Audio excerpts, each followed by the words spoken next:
Today we are very happy to welcome Nikolaos with us, who is a fifth-year PhD student at the Northeastern, supervised by Wolfgang Gatterbauer and Mirek Riedewald. And so he has already won quite a few awards. He has one of the prestigious Google PhD fellowships.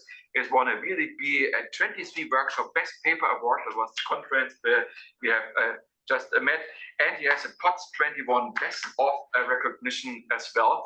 So he has collected quite a few awards, and today he's gonna tell us more about his work on ranked retrieval over join results. And we have discussed about the joins in the various courses of databases that you have already taken here. It's an expensive operation, and what is unnecessarily inefficient is the first computer join and then do something with the join result in a second step, especially if you have problems where you actually don't want to retrieve all the join results, or you have a very strong preference for only retrieving some of them.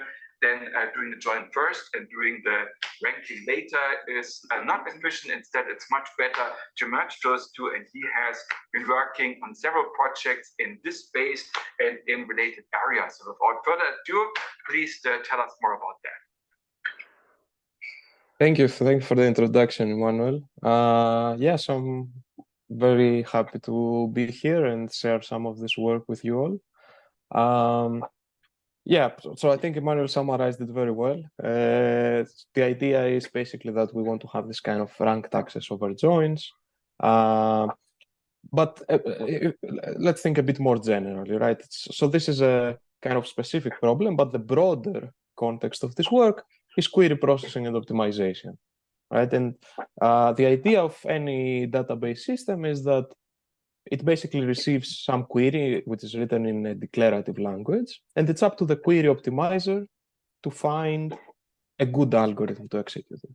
So essentially, the query optimizer has access to a set of algorithms and some way to choose a good algorithm for our problem. That's the problem of query optimization. And people there usually focus on things like, cardinality estimation, having a cost model, having a search procedure that goes through these different algorithms. But what I want to focus on for this talk is that maybe the optimizer doesn't know enough good algorithms. And I think the prime example for that is worst case optimal joins, right? So we have database systems since the 70s, but until 2012, we didn't know how to do a join in worst case optimal time, which I find rather amusing. And similarly, more advanced techniques for handling aggregates are only recently starting to be adopted by database systems. And in general, Emmanuel, I think I have some echo from you. No, I think it's fine. Okay. And yeah, so as I was saying, in general, if you give a very complex query to the optimizer, maybe it doesn't know of any algorithm to execute it beyond the naive one. So this is essentially the focus of my work. And I think there's a lot of work to be done in this space in terms of designing new algorithms.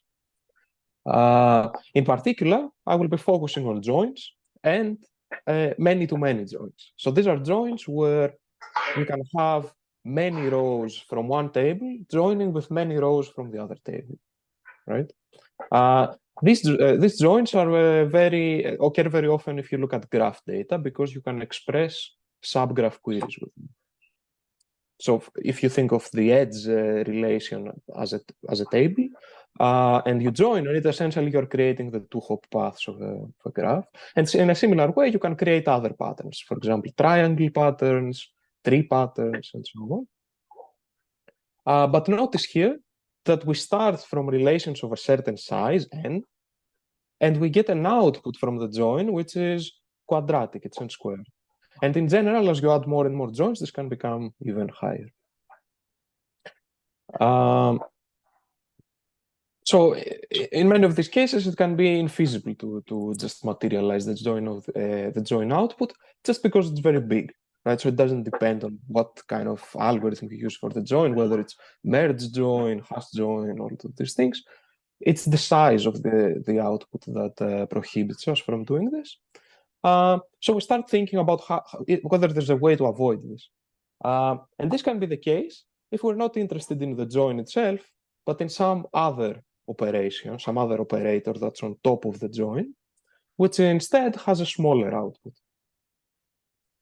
This can be the case if it's some kind of aggregation, top K, finding the median, and these are the types of problems we will be focusing on here. And the way to think about this is that essentially we want to push down this operator, much in the same way as we push traditionally projections into joins. That's a classic query optimization technique. But here it's more complicated because we can't just reorder the two operators. We want essentially a combined algorithm that does both operators in a time that doesn't depend on the output of the join. So that's the problem. And much of the work that I have done fits in this framework, where the operator on top of the join is what I call ranked access. This means that we have some ranking function that orders the query answers, and then we want to retrieve some specific answers according to that ranking. And in particular, we have looked at top K, which is finding the most important results, or any K, which you can think of it as a generalization of top K, where we don't know the value of K, and I will talk more about this in a few slides. I have also looked at quantile queries, which ask for the median or any percentage in the output, or a variant that's called direct access, which is similar, but I won't be focusing on that here. And in general, we will be assuming that the join is an equi-join, where the conditions between the tables are equalities. But we have also looked at more general joins than that also involve inequality joins. These are a bit more difficult to handle. So that's the high level. And now the plan for today is to talk more about NEK and also a bit about the quantiles. As I said before, we don't have to go through everything necessarily. So, ask questions and let's try to be on the same page. My goal here is not to explain every detail, but to give you more of kind of the intuition and the key ideas behind these techniques. Okay, so let's start with NEK. Let's start with an example to understand exactly what I'm talking about. So we have three tables here, R, S, and T, and let's say we have a join between them. So R and S join on Y, and S and T join on Z, right? If you look at this join, it has 24 results. And if we want to do the join, we will create all 24 results. But let's assume we have these extra columns, which tell us which tuples in our tables are more important, right? So these blue columns here are basically the importance of every tuple. Now you can think of an SQL query like this, which joins the relations, but also orders the output of the join by the sum of these weights. Now, what NEK is going to do here, it's going to enumerate these 24 results, starting from the most important one, and then returning a stream of output tuples by increasing sum of weights. And it's up to the user we can let it run until the end, or we can stop it at any time. That's how it would work here in this example. And notice here I have used a specific ranking function here, which is the sum of the weights. You can think of other ranking functions too. It doesn't have to be the sum necessarily. So instead of adding up, for example, for the most important tuple here, 1 plus 10 plus 100, we could also take the maximum of these numbers to be the weight of an output tuple. Or you could also do something like a lexicographic order, where you first sort by the weights of the first relation, then you sort by the weights of the second one, and so on. This would be a lexicographic order. One question. Mm-hmm. So do you assume anything about the ranking function? Like what if ranking is based on a complex SQL query again? Yeah, great question. So if the ranking function is a black box which we don't know anything about, then we actually can't do anything efficiently. So all our algorithms have some assumptions on the properties of the ranking function, certain monotonicity properties essentially. But these three ranking functions that I have here, sum, max, and lexicographic orders, they all have these monotonicity properties that are, and I will talk a bit more about this in a few slides. All right. So if we think about a timeline now, like here the x-axis is the time, and the y-axis is how many answers we get. You can imagine that after some time, we wait some time for the first result, and we get the most important answer, and then all the answers follow as a stream. That's what NEK does. And we can also go until the end, right? So we also have the time to last as a measure.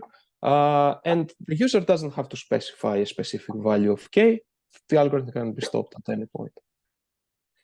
So essentially, in terms of complexity, the measure that we are looking at here is this time to k. For all values of k, we want to know how quickly we're going to get the kth answer.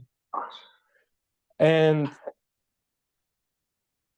what we have shown is that if you have one of these ranking functions that we talked about before, sum, min, max, or lex, and an acyclic join, which doesn't have a cyclic dependence between the tables, then you can get a very strong complexity guarantee, which is the following: that you get the kth answer in time that's first you pay a linear cost in the size of the database, and then for every kth answer that you return, you pay a log k factor, which is the same as sorting, right? Because if you want k items sorted, you pay k log k.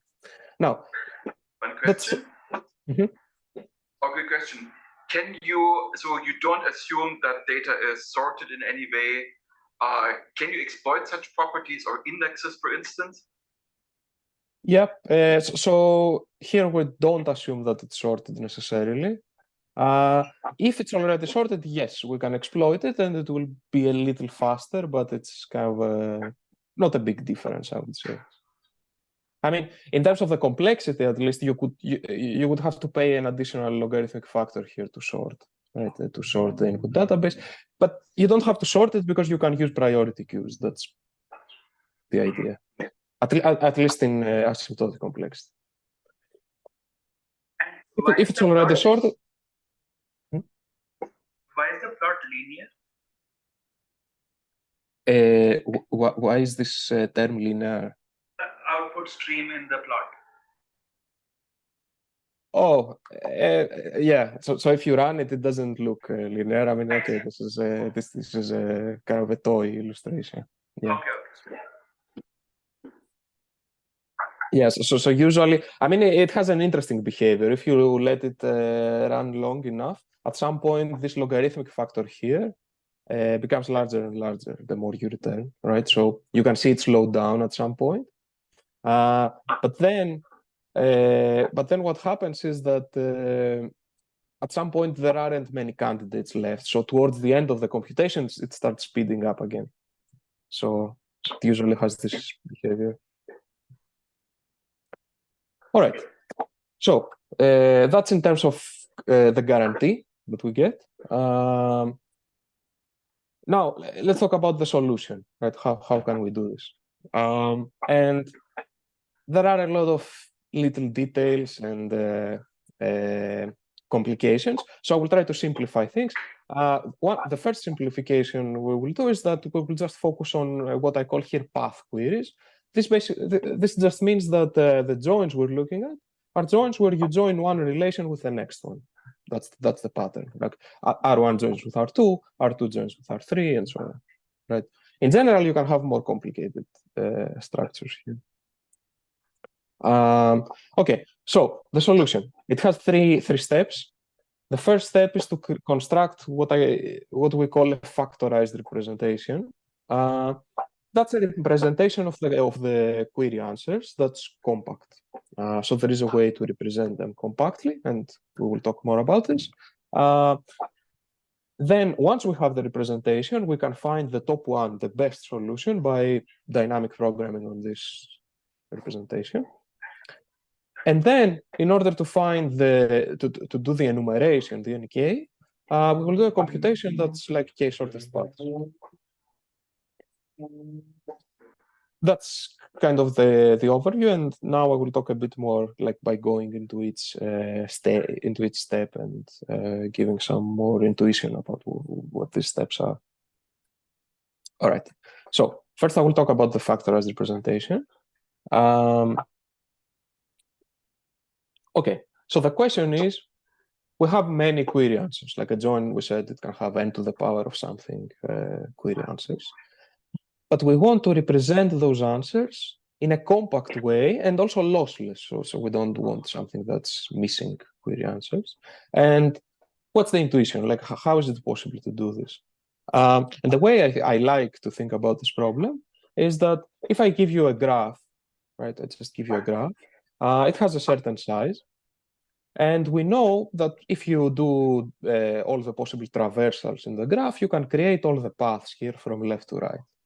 Right, so that's obvious. You start with a graph that has a certain size, and you can get exponentially more paths by traversing.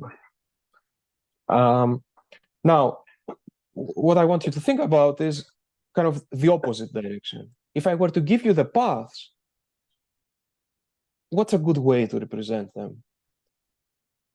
A good way to represent them is to construct the graph that they are coming from. So in some sense, the graph is acting as a compact representation of its paths. And it's kind of similar what we will do for the joins. We will represent the join answers which have a shared structure as a graph. That's the high-level idea. So let's see how to do that. This is the same example as before. And these lines here, they just represent the connections. They are the joining tuples. Right, so here we join on Y, so one joins with one here. These are the connections. And from that, we can construct a graph. Here's how the graph looks like. We have a node for every tuple. The edges are the joining pairs of tuples. And the paths from left to right are goals to represent the join answers through the paths.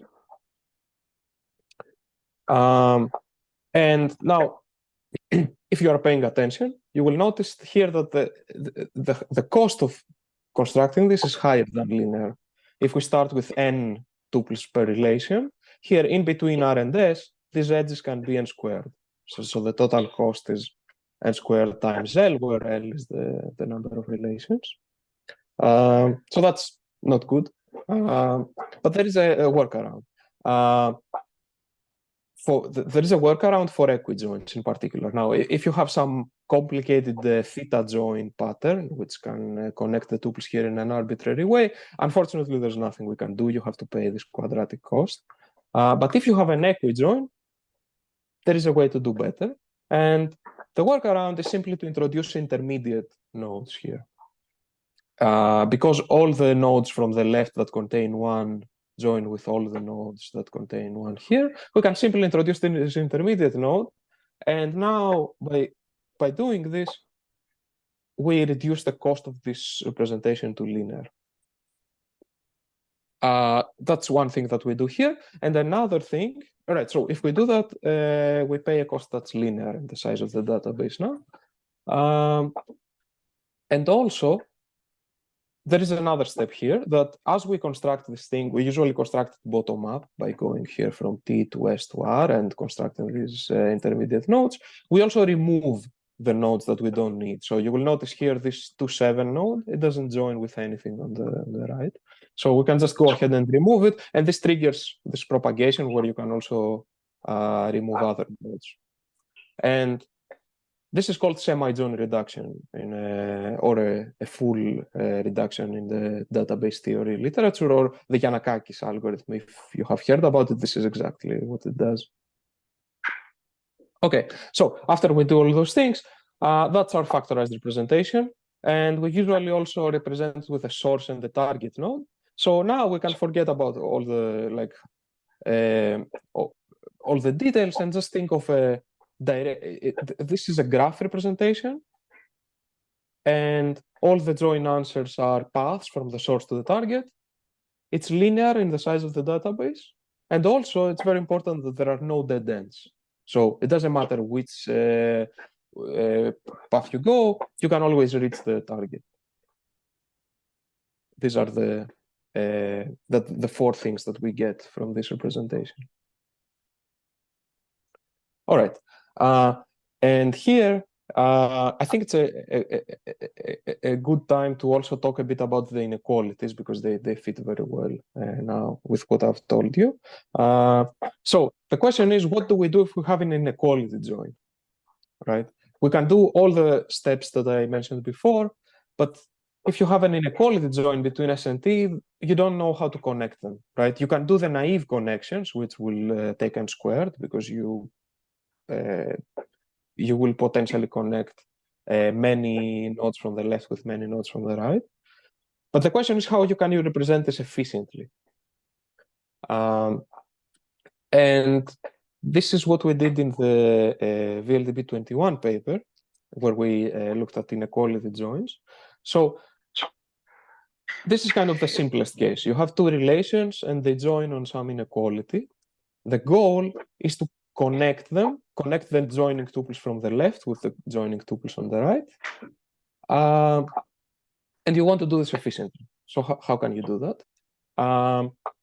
The idea is the following, that you take the distinct values from the two columns. So here, we are joining on A. A is the first column here, 1, 2, 3, 4, 5, 6. And less than B, which is the first column here, 1, 2, 3, 4, 5, 6. You can have other attributes here, but we ignore them, like we don't care about them for this construction. So we take the set of distinct values, which is 1 to 6 here, right? And what we're going to do is we're going to split them in half, right? So 1 to 3 goes on one side and 4 to 6 goes on the other side. And we connect the upper left half, which contains 1 to 3 here, with 4 to 6 here through an intermediate node. Why do we do that? Because we know that all the values from 1 to 3 join with all the values from 4 to 6. Right? And that's the idea. And then we just keep doing the same thing recursively. We just go to every set of values here and we keep doing the same. And in the end, we create a connection pattern that looks like this. It has n log n size. So we have paid some logarithmic factor. That's what we have to pay to handle the inequality join. And also notice that if you look at this tree here, I mean, in the end, it looks like a binary search tree. It's a bit different because the values are only on the leaf nodes. But very abstractly, you can think of it like this. You have some binary search tree that represents your values, and you use that to partition the space in between the two relations. All right. So that's how you connect things with inequalities. And there's also something else that's I think is very interesting here, is that you can use this very construction here to reduce inequality joins to equijoins. Right. So you start with some tables here. You have this inequality, and we construct this this intermediate node as we talked about before. But then you can create two new tables that contain this new V column. The V column is a representation of this intermediate layer. And after we do this, the table will have size n log n. Now, why is this important? I mean, maybe if you followed the whole construction, it makes sense. Okay, you create some intermediate nodes, you put them in your columns and so on. But if you think about what we just did, is we started from an inequality join, which is assumed to be hard by database systems, and it's difficult to optimize. And we have a construction that creates some new tables, and now we just have an equijoin. So if you apply this in a database system, you can use, let's say you have optimized procedures for handling equijoins, but you don't have anything for inequality joins. All you need is this reduction, and then you can use whatever machinery you have for the equijoins to also handle these more complicated inequality joins. So I think actually that's something that I'm actually pretty excited about also, to look into the possibilities of how to exploit this. One question. Can you extend this beyond inequality joins? Like suppose there's a range query, like D should be within a factor of 2 from B. Yes, so you can have any DNF formula of inequalities or equalities. And you also here you can have also 2 times D or less than 4 times B, it doesn't matter. Yeah. So this is pretty general.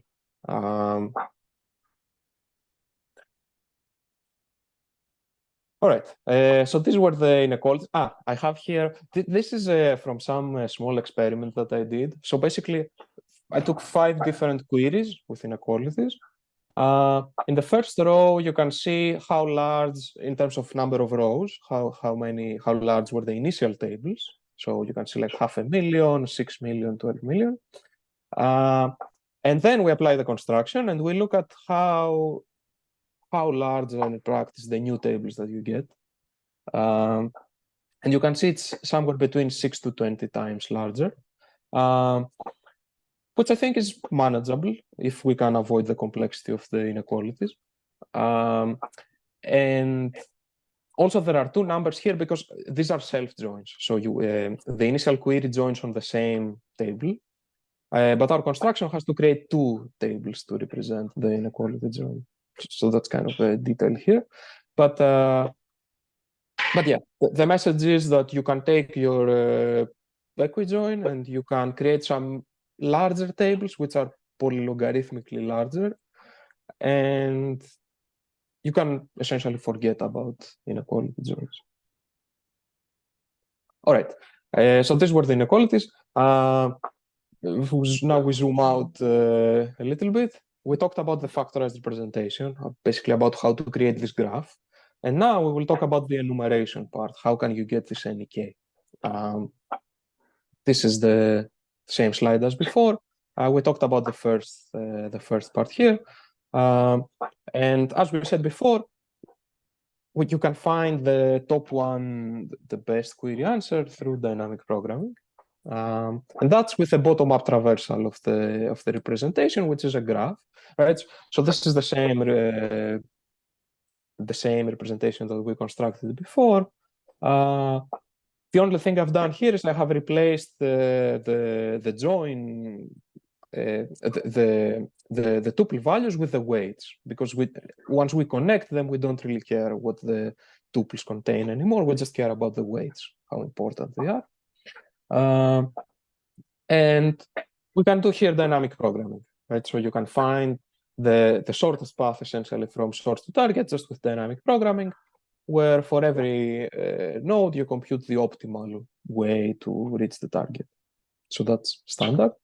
And then if you want to reconstruct what are the tuples that join to create this the best query answer, you can go top down. And you can find the shortest path here, which contains the winning tuples. So that's standard. What I think is less well known and is quite surprising maybe when you first hear about it, is that now essentially what we want to do is, okay, we can compute the best solution with dynamic programming. The question we're asking is, how can you get the second best solution to a dynamic programming problem? And in general, you can represent any dynamic programming computation as a shortest path calculation in a similar way. And so to find the second or the kth best solution to the dynamic programming problem, you have to do a k shortest path calculation. So what I'm presenting here, I mean, we care about the joins, but this applies to any dynamic programming problem that you know. But just asking what's the second or third best solution. It's the same problem. All right, so there is a lot of literature on this, so you can go and you can find many papers on k-shortest paths. It's a fundamental problem.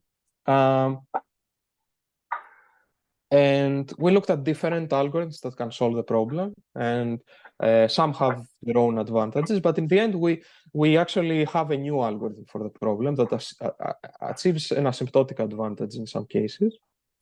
So if you look at the literature, you will find the Epstein's algorithm, for example. It's the best algorithm that's known for the problem. And if we look at let's try to understand the complexity here. So it says, okay, you have to, in order to find the k-shortest paths, you have to pay a cost first that's linear in the graph. Okay, that's not surprising. And then for every value, for every k that you want to return, you have to pay a log k plus the length of the path. Because here I'm assuming that we have to return the path in the output, right? So this cost is unavoidable here. Now, what are we improving here? Essentially, we're improving the log factor. Instead of paying log k, our new algorithm is paying the minimum of k and n, where n is the number of nodes. Now, why is this better? Because k can be very large. I can ask for, there are many paths. K can be n to the power of L, for example. And in these cases, our algorithm here is going to have an asymptotic advantage. Something else that's surprising here, which is really nice, is that this algorithm is actually faster than sorting. So if I give you, you can imagine the following algorithm, right? I want all the paths or all the join answers, it's kind of the same. I want all of them sorted. I can first compute all of them and then apply some generic sorting algorithm like merge sort. And then if you do that, you will get a complexity like the one on the left, actually. But our algorithm achieves lower complexity than that. And the reason is that it essentially exploits this shared structure. The things that we are sorting are not independent objects, but they have a shared structure and we can exploit that. So that's how we get better complexity than sorting. And the kind of very high level idea is the following of how this is possible. So if you think of any node in the graph, it has some prefixes that are coming in. These are paths coming to the node. And there are some suffixes. These are paths that are going out of the node. So here you can do different comparisons of different paths, right? For example, you can compare P1S1 with P1S2, and you will figure out which one is better. From that, you can actually infer much more, right? Because you can come to the node through a different prefix P2, right? So by substituting P1 with P2, we actually learn more about the ordering of these paths. From one comparison, we get more comparisons. That's the intuition. And to Sanyam's question before, this doesn't work for all ranking functions. So the ranking function needs to satisfy what we call here strong subset monotonicity, which is some property that we define. And it works for the sum here. It's obvious that it works for the sum because you can remove P1 and you can add P2. So that's obvious that it works. But in general, it needs to satisfy some property, which we call here strong subset monotonicity. All right. Okay, that was some of the theory behind it. Now I want to show you some quick experiments here. Okay, so this is a query, right? And we run an EK on it, and the x-axis is the time, and the y-axis is the number of answers that we get in the output. So if you run the join first strategy, that first does the join and then sort the output, you have to wait 6 seconds almost to get the best result, and you will get all of them after 6.6.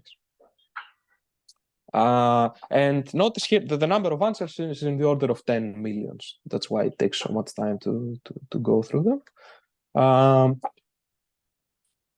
And if you run this query on an existing database, it will have similar behavior within constant factors. Okay, PostgreSQL is 2 times slower here. These are different languages, so the constant factors don't matter as much. The important thing is that it follows the same strategy, right? The algorithm that it uses is the same.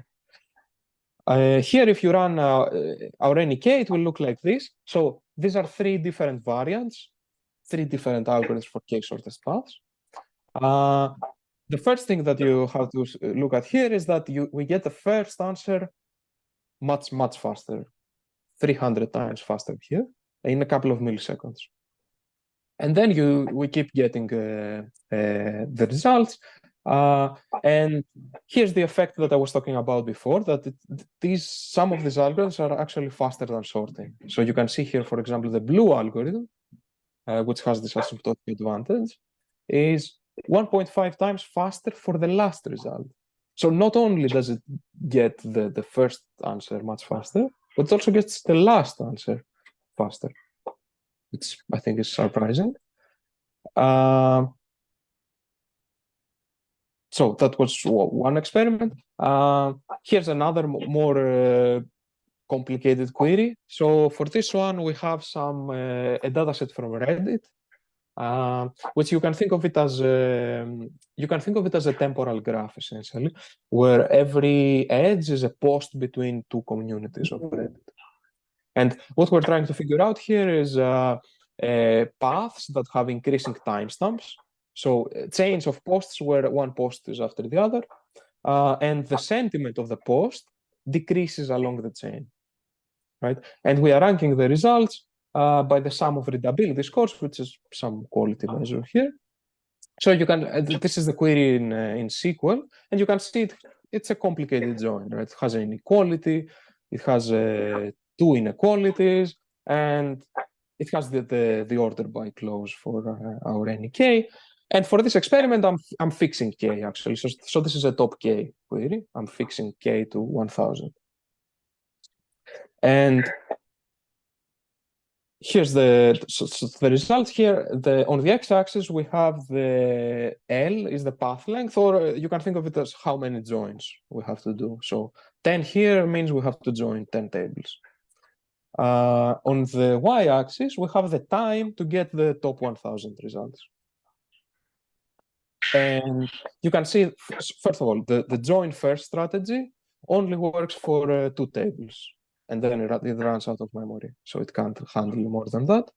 And if you run the same query on the commercial on database systems, we have here PostgreSQL, and System X is Microsoft SQL Server. So these don't run out of memory, of course, but as you add more and more joins, they become very slow. Right, so after 3 joins, it's infeasible. You have to wait more than 1,000 seconds, and that's because of the join size, right? So this is the other line that's here. If you look at the secondary axis here, this is the size of the join output. It's so big that you can't hope to materialize it, but that's not a problem for our NEK. Right, because its running time doesn't depend on the output of the join, and so it can be much, much faster here, from 1 to 20 seconds. And it can handle 10 or 20 joins easily. All right, so these were some of the experiments. And this concludes kind of what I have here for NEK. Now I want to more quickly go through these quantiles, which is another thing we have looked at extensively. What is the idea here? We're still in the same framework. You have a join, but now the operator that's on top of the join is something like a median. you have the same ranking functions as before, something like a sum of weights, lexicographic orders, and so on. But what you want is to find the query answer that's in the middle of the array. Why? Because you want to find statistics about your output, right? So, for example, maybe you want to find the pair of employees with the median salary, something like that, right? And the question is the same. We're asking, is it possible to find this query answer without paying the time to compute this whole array of join answers? And more formally, in terms of complexity, this means essentially that we want to pay time that's close to the database, maybe with some logarithmic factors, but it doesn't depend on the output of the join, which can be much larger. All right. So that's the problem now. We'll kind of quickly highlight how the algorithm works, more or less, just so you have an idea of how this is possible. So, okay, if you go back 50 years, there is a very fundamental algorithm. It's called selection. It's the same thing as a quantile query. So selection, now there's a conflict in terminology. Selection here is not the same thing as selection in databases. But anyway, we're still talking about the same thing. You have an array and you want to find what's the answer at the kth position if you were to sort it, right? That's a quantile. And as I said, there's a very fundamental algorithm for doing that in linear time.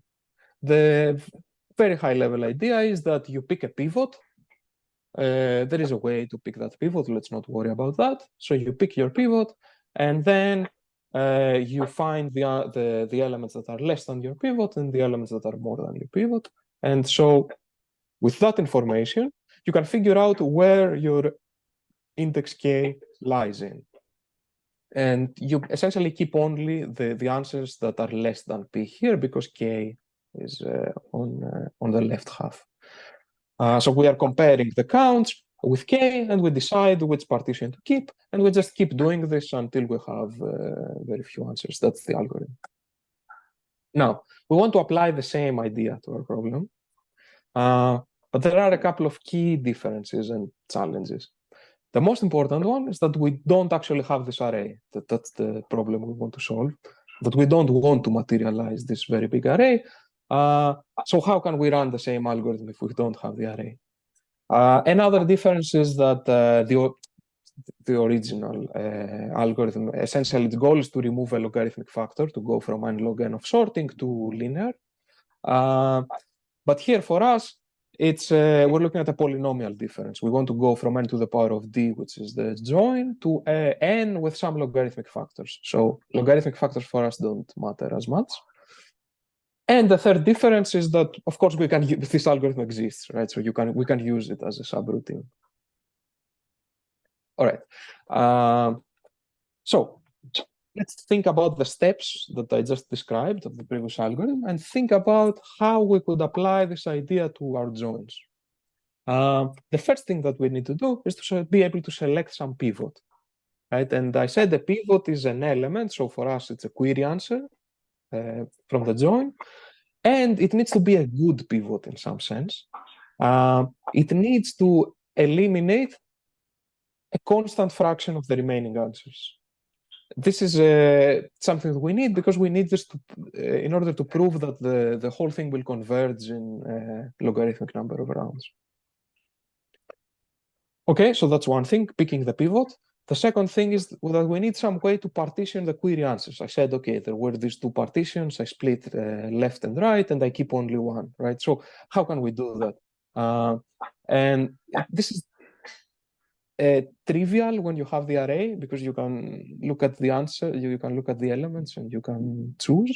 But since we only have the database and not the output of the join, that's more difficult for us.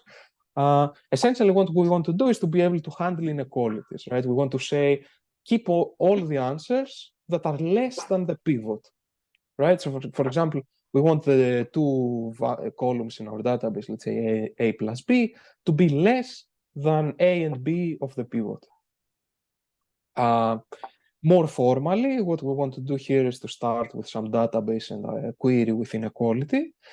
And we want to construct a new database and a new query that doesn't have the inequality anymore, because we want to keep running the same procedure. Now, if you look at this, it might remind you of something, because it's essentially what I told you about before for the inequalities, right? So it turns out that our solution for the inequality joins is exactly what is needed here, because that's exactly what it does. It reduces the inequality to an equijoin. Okay, so that's the second step. And there is a third step, which is kind of trivial, so I won't worry too much about it. It's that we need to be able to count how many answers are in every split. And that's possible to do in linear time. So that's well known, and I won't spend time on this. So essentially, there are two pieces of the puzzle here. This is the puzzle, and there are two pieces, right? There is a pivot. We need to be able to pick a pivot, and we need to be able to trim. That's what we call the inequalities. We need to be able to trim the inequality in the sense that we remove it from the query. And we have solutions for both of them. So we have an algorithm that for these ranking functions and other that have some nice monotonistic properties, we can pick a good pivot to split our array. And this algorithm works in linear time. Now, the trimming is more difficult in general. Like if you try to solve this problem, this is where you will most likely get stuck. We don't have a general solution for all ranking functions, and we take every individual ranking function and we have a customized solution for each one. For example, if you have a sum of weights, you get inequalities like this: a plus b less than 0, or something like that. And as I said before, this is exactly the problem that we were solving before with the inequalities. So essentially, we have created some toolbox of techniques now, right? That apply to, we have this toolbox and we can apply it to different problems, which I think is very nice. Okay, let me check the time. All right, so I have some details here about how the pivot algorithm works, but I feel like I will probably skip that because maybe that's too much for now. All right, so there are some details here. Okay. So we have this algorithm, right? So what we can apply it now to different queries and ranking functions. But the question is, does it always work?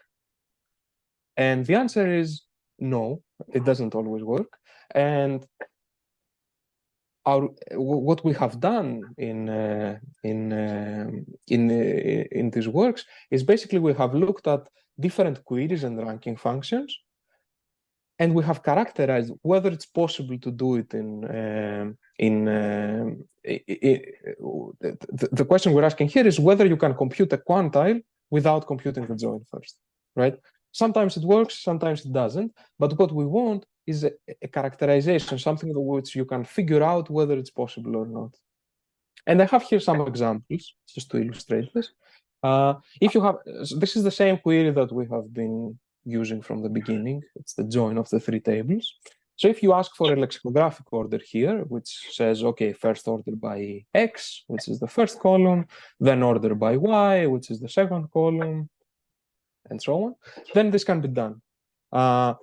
When I say it can be done, it means you can use the algorithm I was talking about and get your median.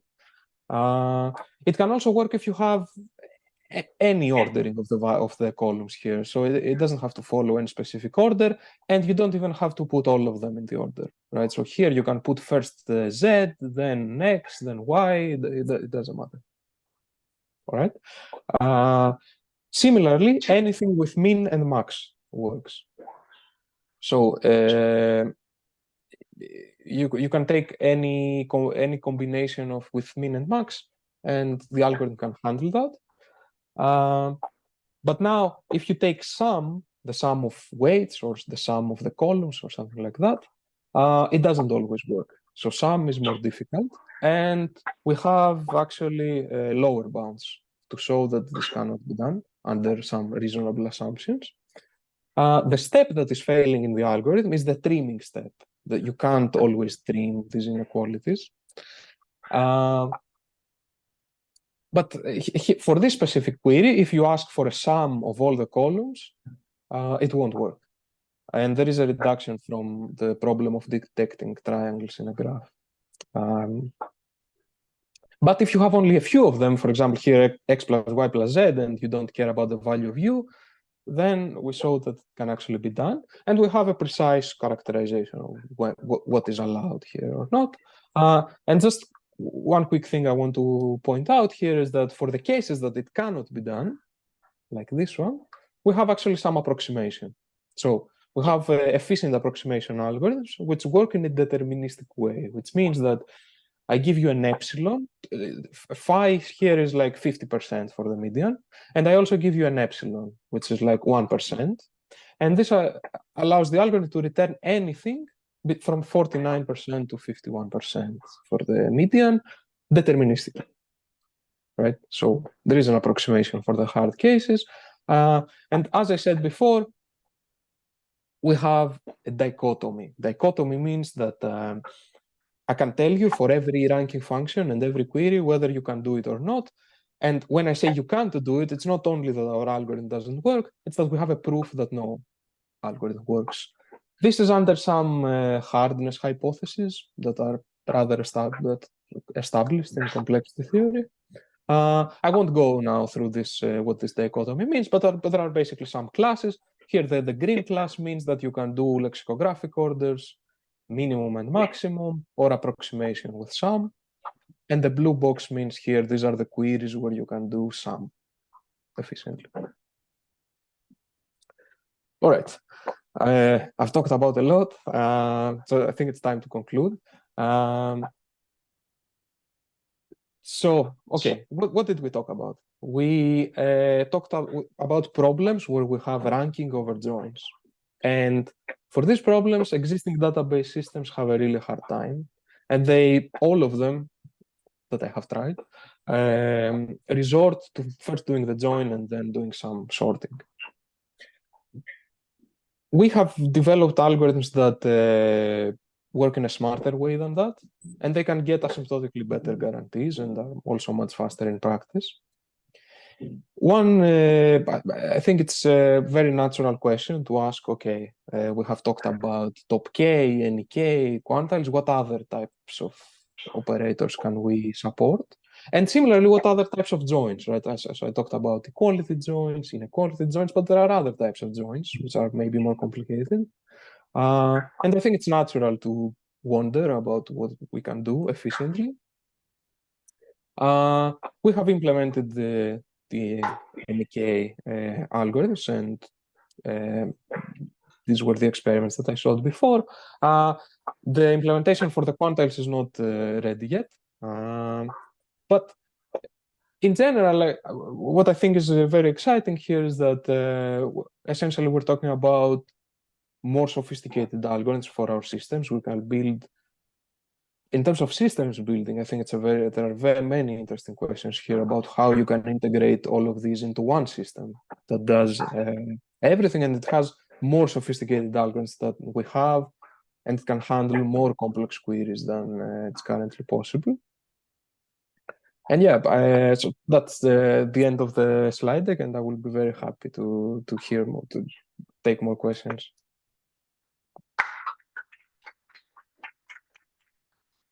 Thank you. Any questions?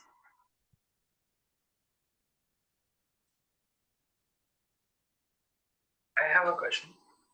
So, have you thought about the scenarios where the data is getting updated over time?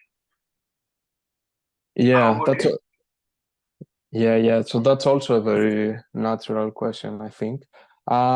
So I have thought about it, but I don't have any results yet. So I think it's a very natural thing to think about, especially for NK, right? Because the way to think about this is as creating an output stream, right? So you can also say, okay, what if you have an input stream, right? So you have a system that handles streams, essentially.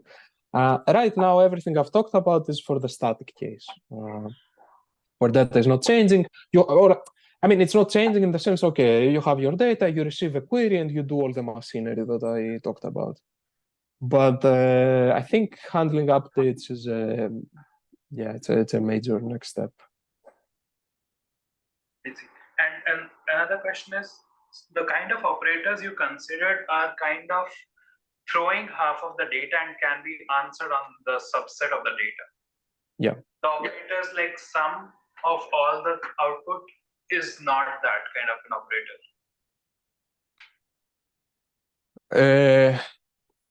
Right. Top K and throwing the rest. Quantile is keeping like 50% and throwing the rest. Mm-hmm. I see your question. Yeah, that's a good point.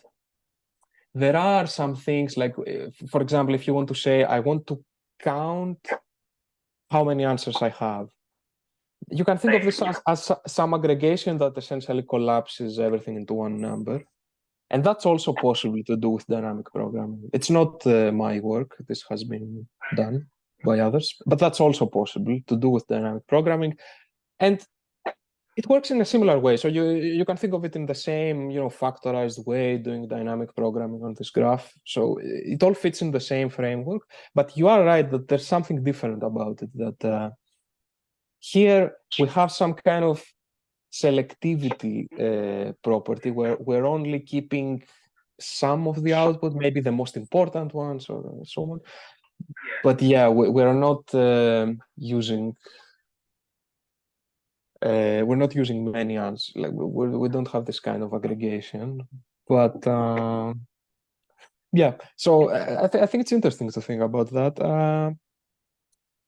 I just wanted to say that it kind of fits in the same framework, but I see that there is some difference also.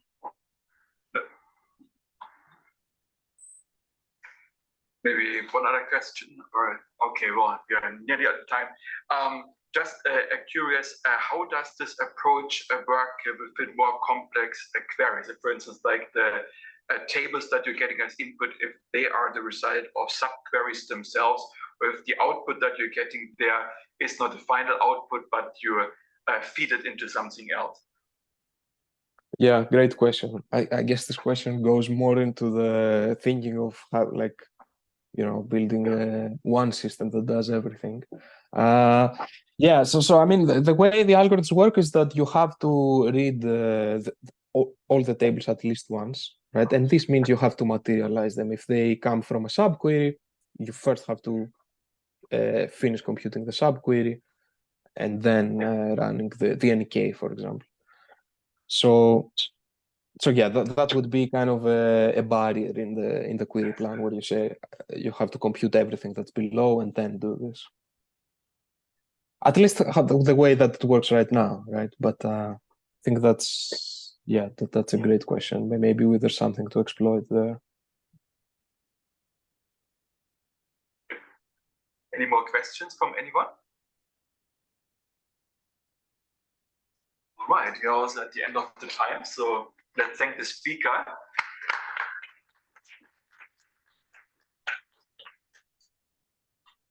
Yeah, thank you. It was it was my pleasure to share some